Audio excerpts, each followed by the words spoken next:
Oh, you felt such eagerness for standing right on this leading edge spot prior to your emergence into it, for that very thing, for that feeling of expansion. You knew that you are an eternal being.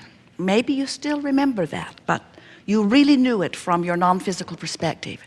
You knew that you are source energy and that you were coming forth to express that source energy in the physical format.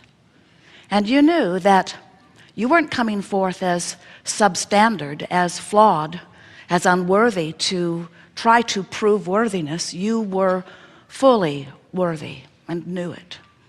And the reason that you came forth into this physical experience was not because you needed to, but because you wanted to. You came forth for the thrill of the tactile, visceral experience of physicality. You see, you are always creator, and you are vibrational much more than you are physical, flesh, blood, and bone. You are vibrational beings. And the reason that you were so excited about coming forth into this physical format is because you knew that by offering thought from this perspective, out here on this leading edge, that things would actualize to support the thoughts that you are thinking. You knew that the thoughts that you think would be managed by law of attraction, and that in this leading edge environment they would manifest. And so you knew that by living and thinking and manifesting, you would learn to more deliberately think. You knew that you could live a little and watch the results of your thought, and then if there was anything less than what you wanted or more than what you wanted, more of what you don't want or less of what you do want, that you could just adjust your thoughts so that you could get it just the way you want it from whatever perspective you are currently standing. You knew that you would have that ability to think and feel and manifest. We call that post-manifestational awareness. In other words, that's just living and getting and then observing what you're getting and then maybe making a new decision about what you would like to think.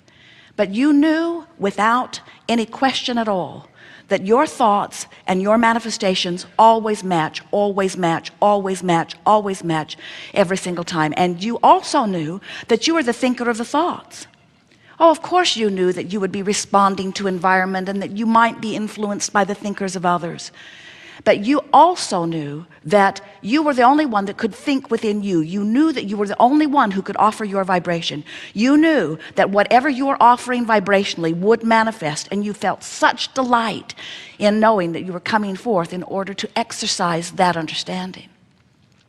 We love it when something manifests and you take stock of what it is, and then you make a new decision about adjusting your vibration. Esther's made a new decision recently after going through a 300 to 400 item punch list on the new house. Unfinished things, they're all finished now, but it was a month of attention. She's decided to do something that we have been teasing all of you about for a long time. We say we just love it when someone is terminally ill, because then they finally do the only thing that worked anyway, when they have no other options. And Esther has discovered that she has no choice but to let go of control, because there are too many moving parts. When you have a small life, you can control it through your action, through your words, through your determination, through your willpower, through your rules and requirements and enforcements of those rules, by your shoulds and shouldn'ts, by your, if you don't do that, I will be really mad at you. But when your life gets bigger, you begin to discover that there are too many plates to keep spinning. And when the plates start crashing around you because there's not enough of you to keep them spinning, because you were never meant to control your life through your words, through your behavior, through your action. You intended to be the creator, controller of your life experience through the thoughts you think. So when you step back into that understanding and you let how you feel matter more to you than anything else, not how you feel physically, how you feel emotionally. We know you can sometimes be tired, but we want you to be tired and satisfied. We know that sometimes you can be maybe uncomfortable, but you can be uncomfortable and hopeful rather than uncomfortable and fearful. In other words, when you decide that the way you feel emotionally really matters to you, and you make a decision to monitor your feelings and catch them in the earlier subtle stages and head them in more directions of what feels good, now you have harnessed what you knew you would be born with, your guidance system, and most important of all, your pre-manifestational awareness. In other words, you don't feel negative emotion, negative emotion, negative emotion, negative emotion, and then have something turn out bright and fluffy. Frisky, good feeling things don't come from bad feeling emotions. You just don't have happy endings to unpleasant journeys. You got to decide that never mind focusing on the ending, get focused upon where you are and decide to make it feel as good as you can make it feel from where you are. And when you make the decision that you care about how you feel, and regardless of what's going on, there could be 100 really good things happening, and you could be one of those people that finds one thing that isn't going well and you could focus on it and make yourself miserable.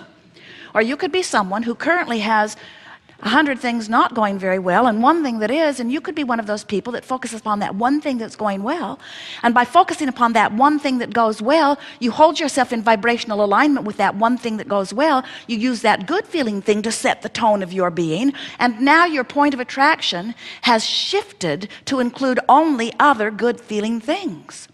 Somehow, somewhere along your physical trail, many of you have come to believe that it's your job to sift through the details of your life and put, or of the world, or of your spouse's life, or of somebody that you care about, and put them in piles. Well, these are the good things, and these are the terrible things, and these are the I could live with it but don't want to things.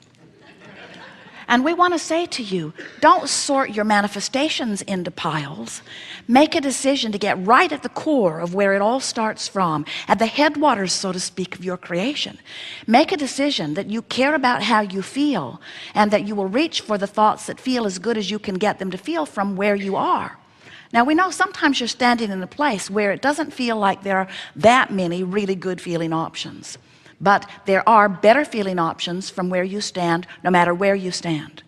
And if you are determined to find the better feeling option, what happens is you shift your vibration just a little bit. Now, most of you don't really understand how valuable that is, because you don't really understand, most of you, that you are vibrational beings, and that the vibration of your being, which is referenced to you through your mood or attitude, is your center point. It's your point of attraction. If you could just get it, that how you feel matters so much, that if you would give how you feel your undivided attention, not with the attitude that somebody else should be different because, oh, when I look at you, I don't feel as good as I felt before I looked at you.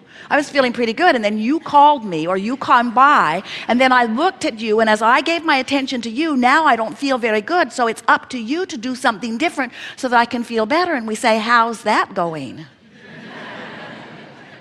But when you come to an awareness that how you feel is about what you focus upon, and no matter who's coming by, no matter what they're saying, no matter what's coming to you by way of email or telephone or mail or however it's getting to you, no matter how it's coming, you have the option of taking it hard or taking it easy, of making the worst of it or making the best of it, of giving it your undivided attention, of giving it very little of your attention.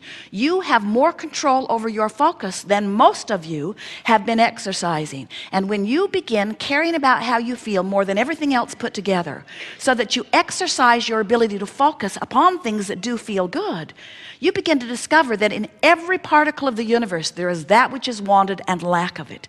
In every conversation is that which you want and that which you don't. In every person, in every point in time, in every room, there's a squeaking thing we could all do without. In every room, there is that which is wanted and that which is not wanted. And you may have a very good opportunity today to tune that squeaking thing out, because we have an idea it's going to keep squeaking. It's not going to go away just because we loathe it, whatever it is.